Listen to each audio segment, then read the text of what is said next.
चिकित्सक समूहाच Patkar Varde college Kudal. Our courses: BSc in Hospitality Studies, Diploma in Hotel Management, Craft Course in Cookery, Bakery and Confectionery, Craft Course in Food and Beverage Service and Accommodation Management, and Masters in Tourism and Travels Management. Our achievement: A+ grade by NAC and 100% placement guarantee. Our campus: Health Retreat Resort, Samarth Srushtinagar, Kudal Vengurla road, Pingoli, Kudal 416528. Office address: Kudal Sawantwadi road, opposite SRM college, Kudal. Contact number 023-6222-1682 और 9764809669. दिलं होतं की आमच्या सगळ्यांच्या वतीने, म्हणजे आदरणीय फडणवीस साहेबांच्या वतीने, शिंदे साहेबांच्या वतीने शब्द द्या की आम्ही 4 दिवसामध्ये हे एक्सपान्शन करू. त्याच्यानंतर आमचे नेते दिल्लीला गेले. चर्चा होती की 2 पक्षामध्ये जशी असते त्याच्याबरोबर आमच्याकडे अपक्ष आमदार सुद्धा आहेत, जवळजवळ 20 संख्या आहे त्यांची, आणि त्यांचा सुद्धा त्यांच्यापैकी काही लोकांचा समावेश झाला पाहिजे. तरी अत्यंत डेलिकेट अशी चर्चा असते आणि त्याच्यामध्ये निर्णय घेताना काही वेळेला जर उशीर झाला तर तो स्वाभाविक आहे. पूर्वी राजकारणाचा अभ्यास करतात, त्यांच्या विरुद्ध कसे कॉमेंट्स येतात आपण एकदा बघा. ही महाराष्ट्राची संस्कृती नाही आणि म्हणून आम्ही काय करत असतो हे सगळ्यांना कळावं आणि हे अशी लोक असतात त्यांना सुद्धा उत्तर मिळावं ही याच्या मागची अपेक्षा आहे. की महाराष्ट्र हा एक वेगळा देश आहे. महाराष्ट्रामध्ये आपण म्हणतो की रेड्याच्या तोंडून ज्ञानेश्वरांनी गीता वदवलेली होती, वेद वदवलेले होते, ती आमची भूमी आहे. मग आमच्यासारख्या एखाद्या सर्वसामान्य माणसाच्या तोंडून आज एका ज्येष्ठ पोलीस अधिकाऱ्यांशी चर्चा करत होतो त्याला त्यांनी मला सांगितलं की शिंदे साहेबांना एवढा थ्रेट आहे नक्षलवाद्यांकडून, तरी पण ते लोकांमध्ये जातात, तरी पण ते लोकांमध्ये मिसळतात. त्याला आमचं सुद्धा टेन्शन वाढतं. कारण पालकमंत्री गडचिरोलीचे म्हणून त्यांनी ज्या ज्या ॲक्शन गडचिरोलीमध्ये घेतलेल्या आहेत त्याच्यामुळे त्यांना निश्चितपणे थ्रेट निर्माण झालेला आहे आणि अशा परिस्थितीत सुद्धा ते लोकांपर्यंत जातात, लोकांना भेटतात. त्यांनी मला अशी गोष्ट सांगितली की एक दिवस आम्ही असा बघितलेला आहे की ते पूर्ण रात्रीमध्ये 1 मिनिट सुद्धा झोपले नाहीत आणि मग ज्याला त्यांना थोडासा आजार निर्माण झाला एवढे कष्ट केल्यानंतर, तर त्याचं सुद्धा जे एका तऱ्हेने टर उडवली जाते ही सुद्धा योग्य नाही. शेवटी काय ते स्वतःसाठी करत नाहीत, गरीब लोकांसाठी करतात. आणि मी असे सुद्धा मंत्री बघितलेले आहेत की आलेली निवेदनं आपल्या PA कडे देऊन टाकायचं, त्याच्यावर काय साधी सही सुद्धा करायची नाही. त्या पार्श्वभूमीवर हजारो लोक जरी रोज भेटली तरी प्रत्येकाच्या निवेदनावर सही करणं, त्याच्यावर लिहून देणं हे करणारा तरी मुख्यमंत्री महाराष्ट्राला लाभला, याच्याबद्दल मला स्वतःला अभिमान आहे. विधायकों की बैठक होने वाली थी, क्या वजह है उसको पोस्टपोन कर लिया गया? आज जो बैठक होने वाली थी विधायकों की, नहीं, विधायकों की बैठक कभी भी नहीं बुलाई गई है. अगर विधायकों की बैठक बुलाते तो इसके बारे में मुझे जरूर पता चलता, क्योंकि मैं भी खुद एक विधायक हूँ. मैं वो 50 विधायकों को रिप्रेजेंट करता हूँ जो हमारे साथ है और हर कोई आज भी मन से तन से शिवसेना के साथ है और शिवसेना के सिद्धांतों को लेके वो आगे चलेंगे.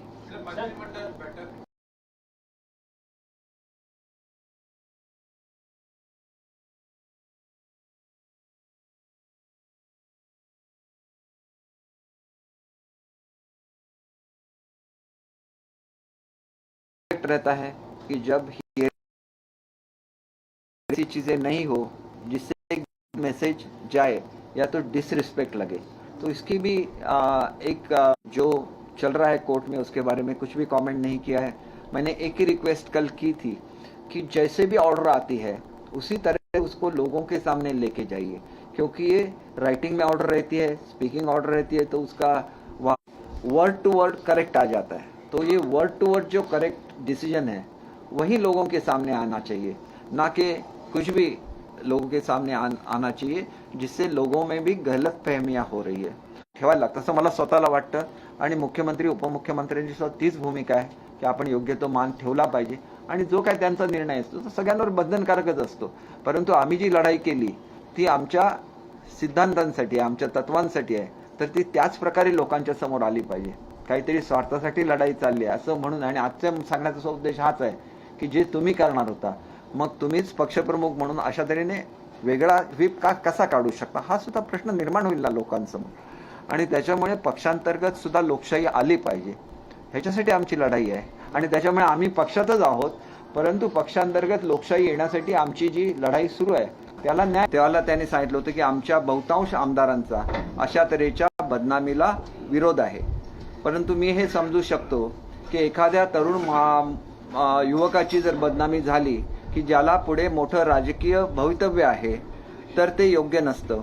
आणि त्याच्यापेक्षा सुद्धा ज्याला आपल्या एखाद्या घरातल्या तरुणाचं आणि कुटुंबातल्या एका माणसाची बदनामी होते त्यावेळेला कुटुंबाच्या सदस्यांना किती वेदना होतात हे मी स्वतः समजू शकतो. त्याच्यामुळे मला कोणीही सांगितलेलं नव्हतं, पण मी स्वतःच्या कॉन्टॅक्टमधून भारताचे पंतप्रधान आदरणीय नरेंद्रजी मोदी साहेब यांच्याशी संपर्क करण्याचा प्रयत्न केला आणि त्यांच्या कानी ही सगळी वस्तुस्थिती घातली. हे करत असताना आपल्याला माहिती आहे की ते अत्यंत स्ट्रिक्ट असे पंतप्रधान महोदय आहेत. मी कोण आहे याची माहितीसुद्धा कदाचित त्यांनी काढली असेल आणि त्याच्यानंतरच ही माहिती त्यांनी व्यवस्थित ऐकली, त्याच्यावर त्यांनी व्यवस्थित रिस्पॉन्ड केला. आणि या दरम्यानच्या काळात हे बघा, प्लीज मी आपल्याला सांगतो, मी आपल्या एकाही प्रश्नाचं उत्तर देणार नाही आहे. कारण ज्या वेळेला नाही मला जे काय तुम्हाला लिहायचं ते लिहा, नाही लिहायचं ते लिहू नका, परंतु मला मध्ये डिस्टर्ब करू नका अशी मी आपल्याला विनंती करतो.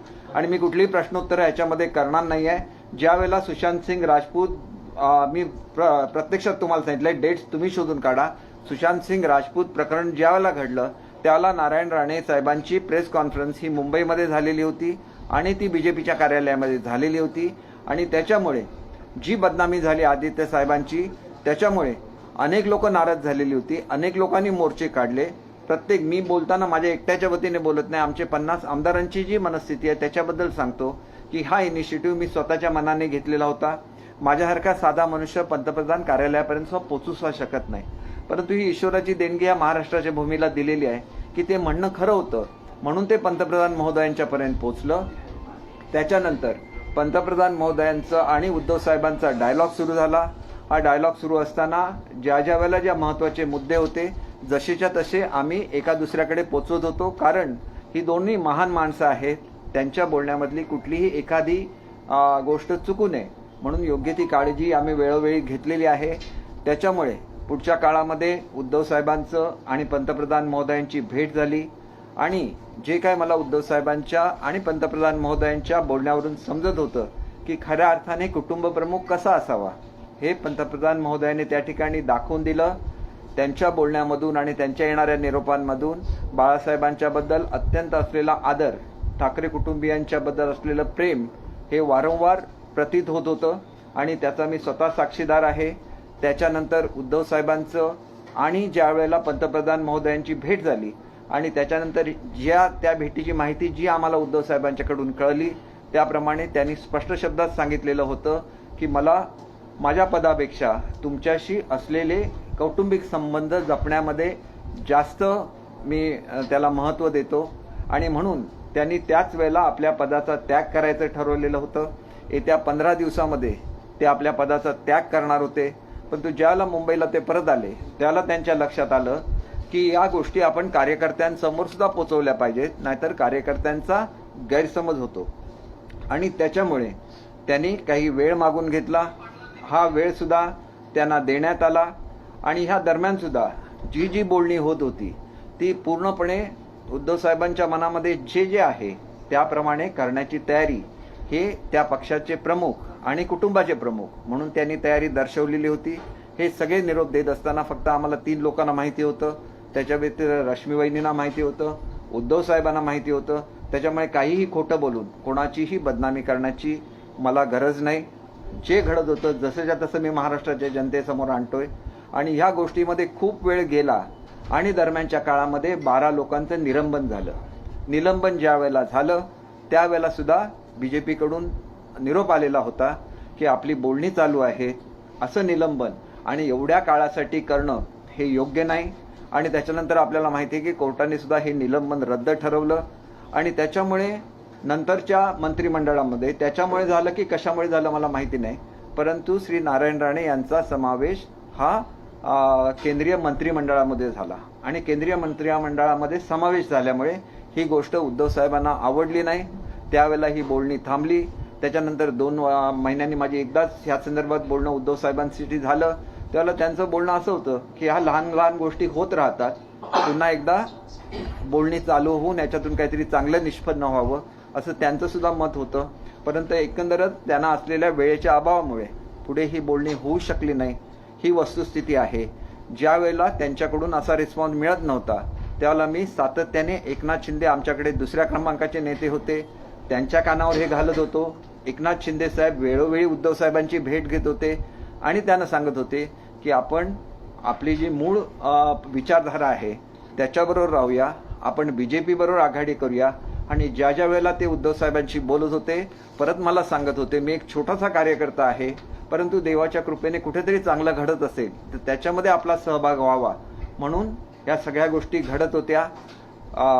एकनाथ शिंदे साहेबांच्या व्यतिरिक्त आदरणीय देसाई साहेब यांना, सुभाष देसाई साहेबांना मी हे सांगितलेलं होतं की खूप वेळ याच्यातून काहीतरी चांगलं निष्पन्न होणं बाजूला राहील. मी अनिल देसाई साहेबांना ह्या गोष्टीची कल्पना दिलेली होती. मिलिंद नार्वेकर अत्यंत जवळचे आहेत, त्यांना ह्या गोष्टीची कल्पना दिलेली होती. आणि ज्या वेळेला मी याला निघून गेलो आसामला त्यावेळेला सुद्धा जे लोक आम्ही बोलणे एकनाथ शिंदे साहेबांना बाजूला ठेवा, आपण तुमच्याबरोबर आघाडी बनवायला तयार आहे. परंतु या गोष्टीला ना तर BJPची लोक तयार होती, नाहीतर आम्ही आमदारही तयार नव्हतो, कारण हे योग्य ठरलं नसतं. आणि पुढे काय घडलं हा इतिहास आहे. आणि त्याच्यामुळे आज कार्यकर्त्यांच्या भावना भडकावणं, त्यांना सांगायचं की शिवसेना संपवण्यासाठी हे सगळं चाललेलं होतं, हे संपूर्णपणे खोटं आहे. शिवसेना एकत्र राहिली पाहिजे ह्याच्यावर आमचा सगळ्यांचा विश्वास आहे. मराठी माणसाच्या अस्मितेचा तो प्रश्न आहे. बाळासाहेबांचे जाज्वल्य विचार जिवंत राहिले पाहिजे महाराष्ट्रामध्ये, हे सुद्धा आमचं म्हणणं आहे. आणि त्याच्यामुळे आमच्याकडून शेवटपर्यंत जे काय करता आलं केलेलं आहे. आणि असा विचार केला तर नंबर 2च्या माणसाला बाजूला ठेवणं का, तर त्यांनी BJP बरोबर सातत्याने सांगत होते आपण BJP बरोबर आघाडी करूया, परंतु नाही केली. त्यावेळेला आपल्या बरोबरच्या आमदारांना घेऊन ते बाहेर गेले. हा एक कुटुंबामधला हट्ट असतो, ह्याच्यामध्ये काही वाईट वाटण्यासारखं नसतं की कुठेतरी होतो. आज सुद्धा आम्ही शिवसेनेबरोबर आहोत, परंतु आमच्याबद्दल जी वक्तव्य महाराष्ट्रामध्ये फिरून केली जातात त्या पार्श्वभूमीवर याच्यापुढे मला जे फोन येतात महाराष्ट्रामध्ये प्रवक्ता म्हणून, आणि त्यांची अपेक्षा होते की मी इथे कुठेतरी मी पॅचअप करावं, त्या सगळ्यांना मी सांगू इच्छितो की माझ्याकडून इंडिव्हिज्युअल कॅपॅसिटीमध्ये किंवा 50 आमदारांच्या वतीने जे जे काय करता आलं आम्ही समजूत घालण्याचा प्रयत्न केलेला आहे. आणि तुम्ही तेच घडलं असेल तर त्याच्याबद्दल फार वाईट वाटून घेतलं पाहिजे असं मला वाटत नाही. एक व्यक्ती म्हणून किंवा 50 आमदारांचा प्रतिनिधी म्हणून मला असं वाटत की जे तुम्ही करणार होता तुम्ही केलं तर ते योग्य आहे, आम्ही केलं तर ते अयोग्य आहे, हे सोडून द्या. सुशांत सिंह राजपूत के मामले में ये आरोप किए रहे थे, जैसे उनकी फैमिली व्यथित हुई उस तरह से हम सब लोग भी व्यथित हुए थे कि एक अच्छे महसूस किया कि वो कितना आदर और सम्मान रखते हैं बाला साहब के बारे में, ठाकरे साहब के कुटुंब के साथ उनका कितना लगाव है, कितना प्रेम है, ये भी मैंने महसूस किया. और जब उनका निलंबन हो गया तब भी इसे मैसेज आ गया था कि हमारी बातें चल रही है, हम लोग इकट्ठा आ रहे हैं. इसी वक्त ये निलंबन होना ठीक बात नहीं है, लेकिन इसके बावजूद भी उसको सुना नहीं गया.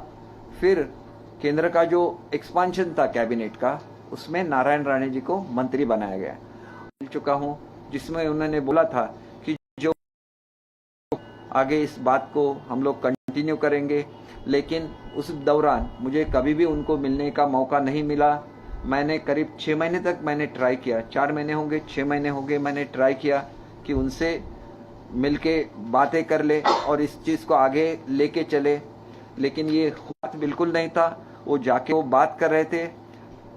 इसके वजह अलावा मैंने जो ज्येष्ठ नेता थे जैसे अपने सुभाष देसाई साहब थे, अनिल देसाई साहब थे, उनके करीबी नार्वेकर जी थे, सबसे मैंने बात की थी. और मुझे मालूम नहीं इसमें से कितने लोगों ने जाके उनसे ये बात की, लेकिन एकनाथ शिंदे जी बार बार असे नवनवीन व्हिडिओ पाहण्यासाठी कोकणशाहीचं YouTube चॅनल सबस्क्राईब करा व बेल बटन प्रेस करा. तसेच फेसबुक पेज लाईक करा आणि इंस्टाग्राम पेज व ट्विटर पेजला फॉलो करायला विसरू नका.